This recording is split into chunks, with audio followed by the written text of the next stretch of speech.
मैंने कुछ समय पहले इंटरनेट पर थोड़ी खोज की और मैंने टाइप किया दुनिया के 5 सबसे प्रसिद्ध शहर। आप जानते हैं क्या? सियोन शहर उनमें से एक नहीं था। मैंने दुनिया के सबसे लोकप्रिय शहरों की खोज की और सियोन उनमें भी नहीं था। यह सबसे सुंदर शहरों में भी सूचीबद्ध नहीं था। मैंने यहां तक कि दुनिया के सबसे महत्वपूर्ण शहर की खोज की और सियोन वह भी नहीं था। आप जानते हैं, मुझे पूरा यकीन है कि कोरह के पुत्रों को यह सुनकर धक्का लगेगा। वे जानते थे कि सियोन मानव इतिहास में सबसे महत्वपूर्ण, सबसे सुंदर, सबसे महत्वपूर्ण शहर था। वास्तव में इतना महत्वपूर्ण कि उन्होंने इसके बारे में एक गीत लिखा जिसे भजन 48 कहा जाता है। इस भजन में सियोन शहर को 14 अलग अलग तरीकों से मनाया गया है और यह शहर आने वाले अगले 2 भजनों के लिए संदर्भ भी प्रदान करता है। अबले सियोन वह प्राचीन नाम है जिसे हम आज यरूशलेम कहते हैं। मूल रूप से यह उस क्षेत्र को संदर्भित करता था जिसे दाऊद का शहर कहा जाता था और उस भूमि को जहां उनके पुत्र सुलेमान ने अंततः भगवान की महिमा के लिए वह भव्य मंदिर बनाया था। यह नाम पूरे विस्तारित यरूशलेम शहर को समेटने के लिए आया, जिसमें वह पास की पहाड़ियों की श्रृंखला भी शामिल थी जहां यीशु आपके और मेरे पापों के लिए क्रूस पर मरे थे। अब मुझे आपको बताने दें, हर यीशु के अनुयायी को इस भूमि के इतिहास के बारे में थोड़ा और जानना चाहिए और निश्चित रूप से उस भविष्य के राज्य के बारे में जो एक दिन सियोन यरूशलेम को अपनी राजधानी शहर बनाएगा। अब जब भजन संहिता 48 खुलती है, हम यहां पढ़ते हैं, महान है प्रभु और हमारे परमेश्वर के शहर माउंट सियोन। महान राजा के शहर में उसकी अत्यधिक प्रशंसा की जानी चाहिए।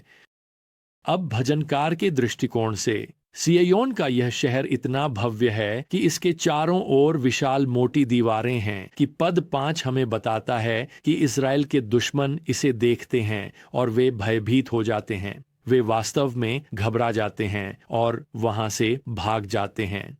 तो यह गीत यह संप्रेषित कर रहा है कि यद्यपि सियोन के कई दुश्मन हैं, यह अंततः हर दुश्मन के हमले से बच जाएगा। पद 8 यहां घोषित करता है कि सियोन हमारे परमेश्वर का शहर है जिसे परमेश्वर हमेशा के लिए स्थापित करेगा। अब यहां पद 2 में सियोन की सुंदरता का वर्णन करने के लिए एक दिलचस्प अभिव्यक्ति का उपयोग किया गया है। यरूशलेम को आनंद और सुंदरता के केंद्र, मुख्य स्रोत के रूप में चित्रित किया गया है। फिर हम यह वाक्यांश पढ़ते हैं, उत्तर के किनारों पर महान राजा का शहर है, या जैसा कि कुछ अनुवाद इसे पढ़ते हैं, दूर उत्तर में। अब उत्तर के किनारों का क्या अर्थ है? यह यरूशलेम और दूर उत्तर के बारे में क्या है? खैर, अगर आप प्राचीन दुनिया में वापस यात्रा करें तो आप पाएंगे वह पौराणिक कथा जो मानती थी कि दूर उत्तर देवताओं का निवास स्थान था। यह बाद की ग्रीक सभ्यता का ओलंपस था। दूर इन्हें उत्तर एक रहस्यमय दिव्य शक्ति का आसन बन गया था। यशायाह इस अभिव्यक्ति का उपयोग करते हैं जब वह दर्ज करते हैं कि शैतान उत्तर के किनारों पर चढ़ना चाहता था। यशायाह 14 पद 13 और सृष्टिकर्ता परमेश्वर के सिंहासन को लेना चाहता था।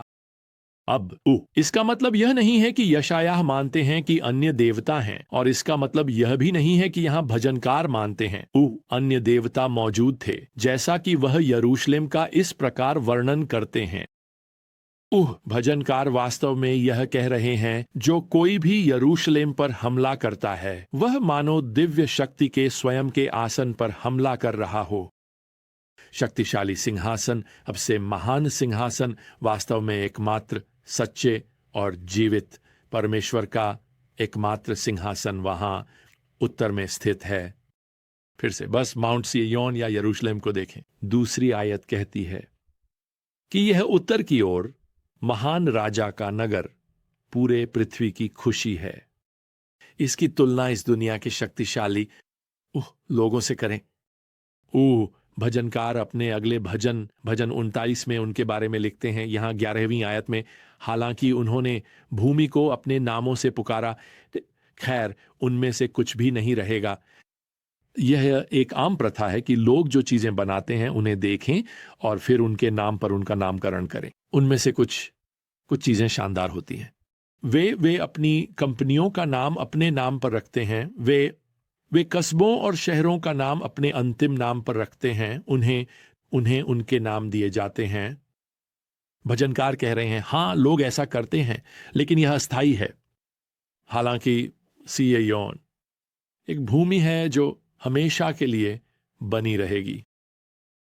अब पुराने नियम के विद्वानों का मानना है कि भजन 48 एक उपासना कार्यक्रम या उत्सव का हिस्सा था, और यह निश्चित रूप से यहां पद 12 में ऐसा ही लगता है, जहां यहूदी लोगों को आदेश दिया गया है, सिय्योन के चारों ओर चलो, उसके चारों ओर घूमो, उसके गुंबदों की गिनती करो, उसकी प्राचीरों को अच्छी तरह से देखो, उसके दुर्गों से होकर जाओ।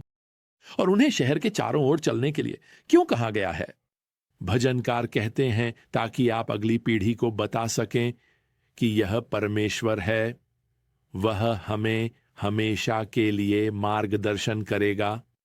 देखिए, सिय्योन का शहर परमेश्वर की योजना के साथ इतना जुड़ा हुआ है कि शहर और प्रभु को एक विशेष तरीके से एक ही और समान माना जाता है। मैं इसे इस तरह से कहूं, परमेश्वर की दृष्टि में सिय्योन दुनिया का सबसे महत्वपूर्ण शहर है। क्यों? क्योंकि सिय्योन परमेश्वर के वादों, परमेश्वर की इच्छा, परमेश्वर के सिंहासन की शक्ति का प्रतिनिधित्व करता है। और मैं आपको बता दूं, कोई भी या कुछ भी उसे उसके सिंहासन या सिय्योन के लिए उसकी योजना से नहीं हटा सकता। तो इस सत्य को देखते हुए हमें वास्तव में उसकी निर्देशों को सुनना चाहिए। वास्तव में यही निर्देश भजन 39 अब शुरू होता है। यह पढ़ता है, सुनो सभी लोग, ध्यान दो दुनिया के सभी निवासी। यह परमेश्वर को सुनने के लिए एक वैश्विक आदेश है, लेकिन यह एक वैश्विक वादा शो भी लेकर आता है। भजनकार यहां पद 15 में कहता है, परमेश्वर मेरी आत्मा को श्योल की शक्ति से छुड़ाएगा, क्योंकि वह मुझे ग्रहण करेगा। क्या महान वादा है! यहां तक कि श्योल, जो मृत्यु का स्थान है, यहां तक कि मृत्यु भी सिय्योन के नागरिकों को पराजित नहीं कर सकती। यह उद्धार किए गए लोगों का शहर है। यह उन नागरिकों का शहर है जिन्होंने अपनी आत्माओं को जीवित प्रभु के हाथों में सौंप दिया है। और तुम उनमें से हो, तुम उनमें से एक हो। वैसे ये तब है जब तुमने परमेश्वर की उद्धार योजना पर विश्वास किया है। तुम्हारी योजना नहीं, बल्कि उसकी। तुम जानते हो, मैं बहुत से लोगों से मिलता हूं जो सोचते हैं कि उनके पास स्वर्ग में जाने की अपनी योजना है। वे अच्छे बनने की कोशिश कर रहे हैं, वे मुसीबत से दूर रहने की कोशिश कर रहे हैं, सड़क पार कर रही बूढ़ी महिलाओं की मदद कर रहे हैं, अपने करों का भुगतान कर रहे हैं, और यह सब एक अद्भुत बात है। लेकिन परमेश्वर की योजना है कि आप स्वीकारें, आप पापी हैं, आप जीवन में असफल हैं, आपको उद्धार करता चाहिए, आप डूब रहे हैं, आपको बचना चाहिए, आपको एकमात्र उद्धारकर्ता पर विश्वास करना चाहिए, जो प्रभु यीशु मसीह हैं। उन्होंने अकेले ही अपनी मृत्यु के माध्यम से आपके पापों का भुगतान किया। यह उनके प्रति विश्वास के माध्यम से है कि आप क्षमा और अनंत जीवन प्राप्त करते हैं। लेखक अब यहां एक काफी डरावनी चेतावनी देता है, वैसे उस व्यक्ति को जो परमेश्वर का विरोध करने में लगा रहता है। वह यहां पद 17 में लिखते हैं, क्योंकि जब वह मरता है तो वह कुछ भी साथ नहीं ले जाएगा, वह फिर कभी प्रकाश नहीं देखेगा। अब यह सिर्फ एक डरावनी चेतावनी नहीं है, यह सत्य है। सिय्योन प्रकाश और जीवन का भविष्य शहर है। नरक को अंधकार और रोने की जगह के रूप में वर्णित किया गया है, जो कभी समाप्त नहीं होगा।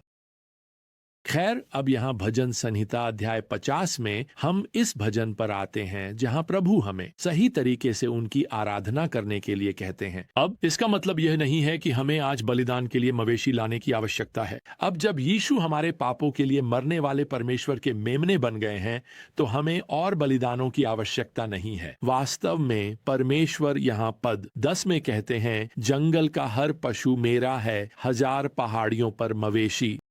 ये कहने का एक और तरीका है कि परमेश्वर को और जानवरों की आवश्यकता नहीं है, लेकिन अब यहां वह बलिदान है जो आप दे सकते हैं। यह भजन समाप्त होता है जहां परमेश्वर हमें इन शब्दों के साथ कहते हैं, जो व्यक्ति धन्यवाद को अपने बलिदान के रूप में प्रस्तुत करता है वह मुझे महिमा देता है। देखिए, आज हमें इतना करना है कि अपने महान परमेश्वर का उनके पुत्र हमारे उद्धार के लिए, मसीह हमारी क्षमा के लिए धन्यवाद करें, उस स्तुति और धन्यवाद के बलिदान को अर्पित करें। अगर यह पर्याप्त नहीं है तो बस उस भव्य शहर के लिए उनका धन्यवाद करें।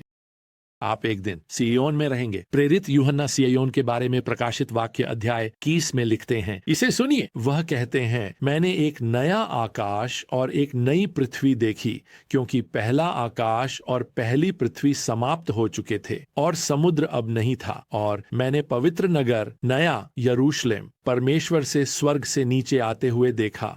कल्पना कीजिए, परमेश्वर की शक्ति और परमेश्वर की योजना के कारण वह अपना वादा पूरा करेंगे। वह आपको एक दिन अपने आने वाले राज्य में लाएंगे। यह उस सुंदर सिय्योन शहर में मुख्यालय होगा। आप एक दिन यीशु मसीह के राज्य की राजधानी शहर में वहीं सिय्योन में रहेंगे। खैर, अगली बार तक प्रियजनों, प्रभु यीशु मसीह की कृपा, परमेश्वर का प्रेम और पवित्र आत्मा की संगति आप सभी के साथ हो। आमीन।